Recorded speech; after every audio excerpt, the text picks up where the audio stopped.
Hello friends, welcome to ADO.NET tutorial. In this video, we will see how to generate strongly typed datasets and other objects.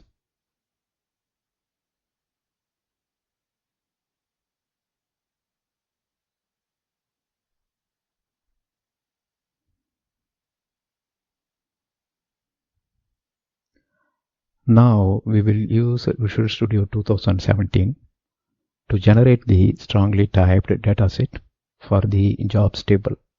So this jobs table is from PUBs database, and we will use VS 2017 to create a strongly typed dataset as well as a data table, data column, all those stuff. The job table is available in the PUBs DB as already told. We will use Server Explorer component to create dataset and data table for jobs table. When we are talking about dataset, this will be strongly typed. Data table again strongly typed, and data table contains data row, data columns, right? All those stuffs are strongly typed. All right. Instead of wasting time, we will directly go into the demo and explore the typed data objects created by the Visual Studio IDE.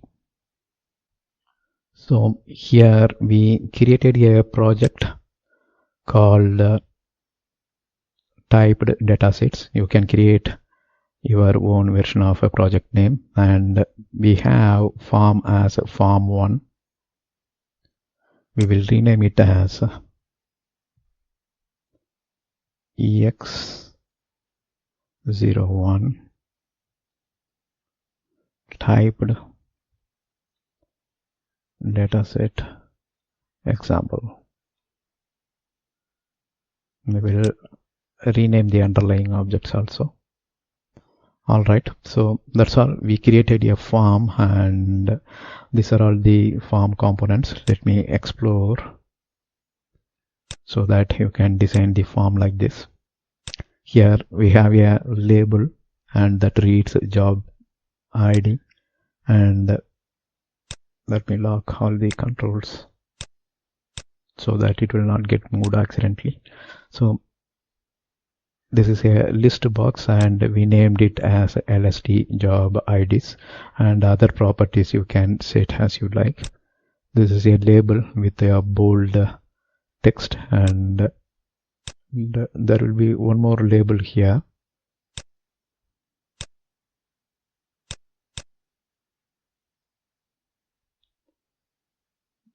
So when we explore the code, that time we can see.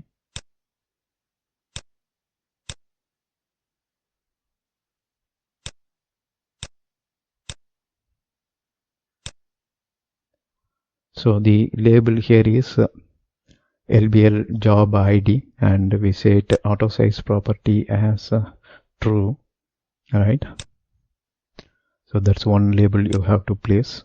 Let me press Ctrl Z so that job ID will get positioned to its previous location.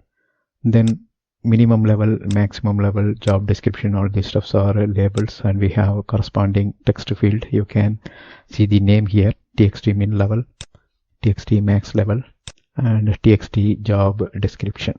So next we have a button, btn new, btn insert simple, and btn insert, btn update, btn delete. Then we have btn explore static bind. We need to create a form for this one, because it will launch a separate form. We haven't yet designed that. When we progress through this sub-series, that time we will add that form. And this is to explore navigation, btn explore data relation, btn explore custom query. So that's all about this form design. Now we will bring up the solution, the Server Explorer. Go to View and click on Server Explorer.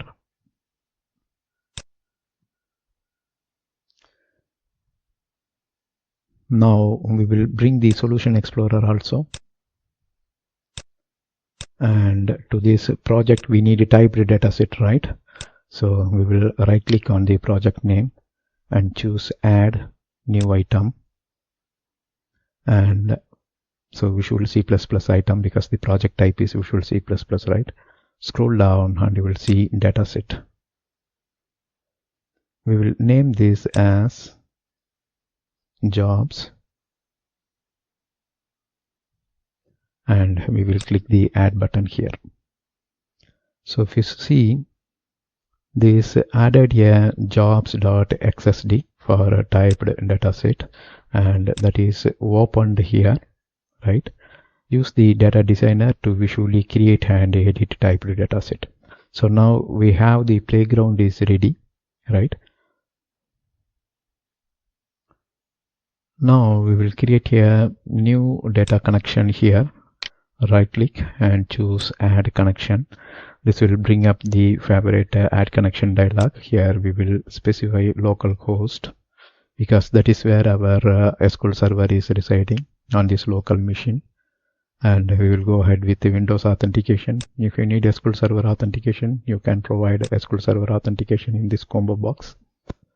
And when I click, it will display all the databases. Let's pick PUBS database, test the connection, and click OK here. And you can see the data connection is ready on the right side, I mean the left side, in the Server Explorer pane. So now expand this connection, expand the tables, and drag and drop the jobs table to this jobs XSD schema. Release the mouse and it will create a typed dataset for these jobs. So before that we will save all, and we will close this form designer, also not required now. In the Server Explorer, if you see, we have job.xsd. It contains jobs.designer.cs, job.xsc, and job.xss. Suppose if you want to bring back the same dataset window, you can double click this jobs.xsd, and you can see the typed objects are displayed. So you can open this in text mode also. Before that, we will save this job.xsd. Right click here, and if you see, there is a open with option, and you can open this XSD with many other available editor. There are multiple editor available. Let's go ahead with the common editor factory default and click OK. Okay. Let's go ahead with the XML editor. It opens this way. Open with the XML text editor, and you can see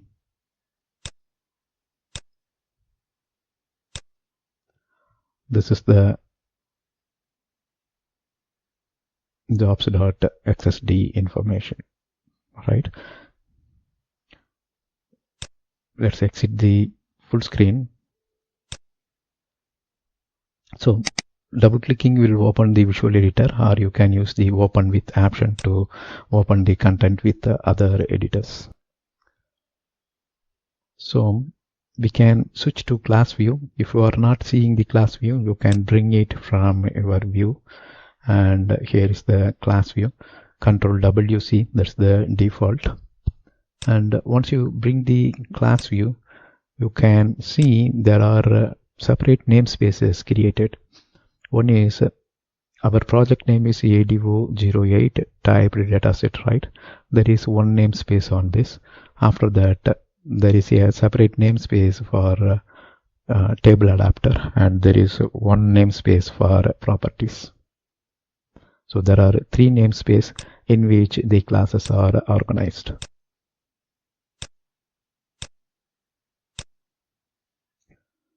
For now, let's explore the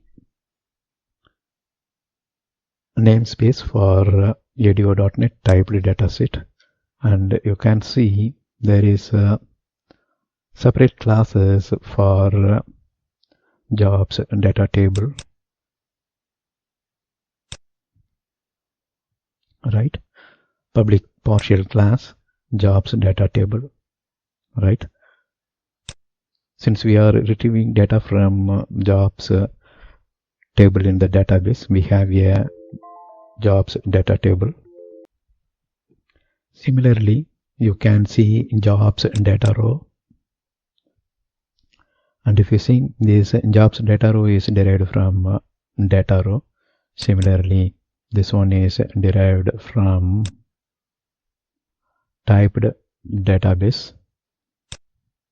So this represents the data table, and each row is represented by the data row, right? We have jobs also that's defined inside the dataset. So this is the jobs dataset. When we create our XSD typed dataset, we created it as jobs. So we should have named it as jobs DS, but anyhow we named it as jobs. So this is actually the dataset. Now let's click this jobs, and there is a easy way to, since we are in class view, you can easily refer the members of it, jobs, and if you see there are multiple members here, right?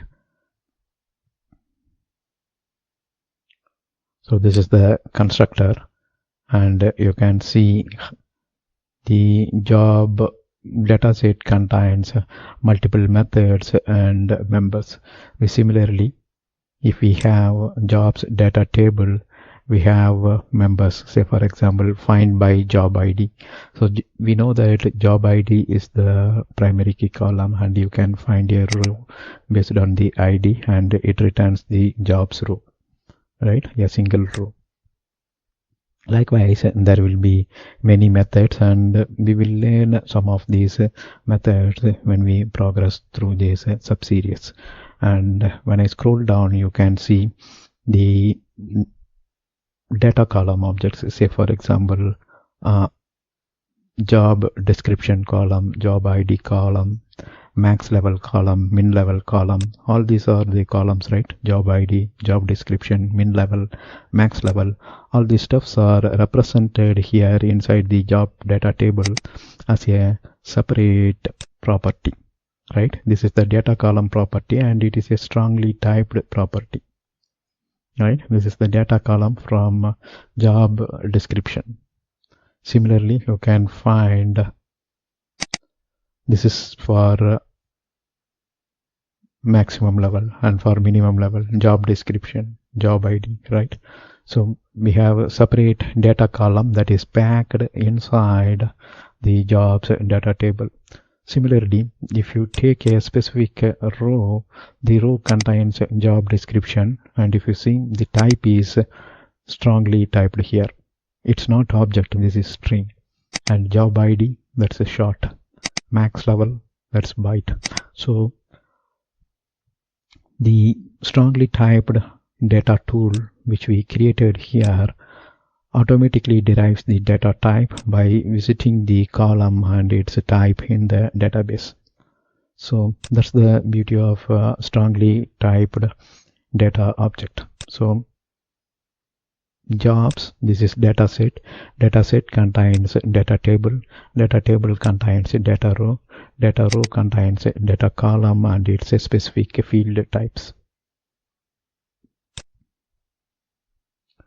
All right, now let us we are already in class view, right? We will explore the second namespace also. This namespace is for jobs table adapter. When I expand it, you can see jobs table adapter, and when I click this class, you can see the table adapter methods. Fill is taking jobs data table. We know that where is this jobs data table, and it's here, jobs data table, right? So the fill method is taking jobs data table and fills that with the content. If you see here, the generated code is making call to adapter.fill. it is taking the jobs data table, right? We already explored that, which is in this specific namespace, and it takes the data table and performs the fill, right? All this code we return manually in our previous example, right? Here if you see, the typed data set automatically provides the methods. Now we will click here, that's fill, and get data, that will return the jobs data table, right? It performs the fill and returns the table, whereas this fill method is taking the job data table and fills the content. You can use either of these. And delete, you can see there is a method to delete the data row. Likewise, you can see there are multiple methods. Update, right? Update will perform the DML. And insert is taking one string and 2 byte. That means this is for job description, minimum level and maximum level. Then it performs the insert. So all these methods are available in the table adapter, jobs table adapter. All right.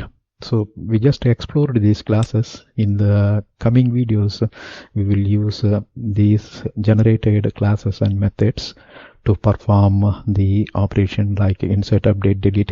In the previous video, we talked about the form design and what are the operations we are going to do, right?